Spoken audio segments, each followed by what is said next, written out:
കേട്ടോ സ്നേഹിതരെ ഞാൻ ചെറുവള്ളിത്തോട്ടത്തിനിങ്ങോട്ടു പോരുമ്പം കുട്ടിത്തത്ത കിളി പോലഴകുള്ള തത്തമ്മ പെണ്ണവൾ പോകുന്നേ.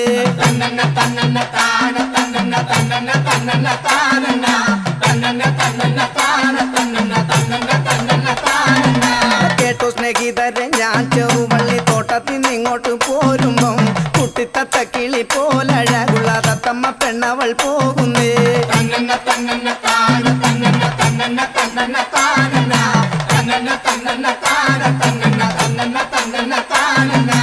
കണ്ടറിവുള്ളൊരു കാര്യമില്ലാതെ എങ്ങനൊരു വക ചോദിക്കും. ദുഷ്ടന്മാർ ഭൂമിയിൽ കഷ്ടപ്പെടുന്നത് കണ്ടിനാൽ